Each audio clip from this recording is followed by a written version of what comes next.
ભરૂચ જિલ્લાના વાગરા તાલુકાના વાંટા વિસ્તારમાં રહેતી 7 વર્ષની નાની બાળકી સનાયા મોહસિન રાજે પવિત્ર રમજાન મહિનામાં પોતાનો પહેલો રોજો રાખતા પરિવાર અને સગા સંબંધીઓમાં ખુશીનો માહોલ જોવા મળ્યો હતો। નાની ઉંમરે સનાયાએ ધાર્મિક આસ્થા અને સંસ્કારો પ્રત્યેની લાગણી દર્શાવતા આખો દિવસ ઉપવાસ રાખ્યો હતો।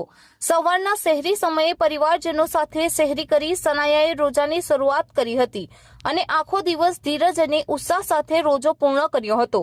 સાંજે ઇફતાર સમયે પરિવારજનો અને નજીકના લોકોની હાજરીમાં રોજો ખોલતા સૌએ સનાયાને અભિનંદન પાઠવ્યા અને તેના માટે દુઆઓ કરી હતી। પરિવારજનોનું કહેવું છે કે નાની ઉંમરે જ સનાયાએ રોજો રાખવાની ઈચ્છા વ્યક્ત કરી હતી। તેના ઉત્સાહ અને આત્મવિશ્વાસને ધ્યાનમાં રાખીને પરિવારજનોએ પણ તેને પ્રોત્સાહન આપ્યું હતું। સનાયાના આ પહેલા રોજાને લઈને પરિવારમાં આનંદ અને ગૌરવની લાગણી જોવા મળી હતી।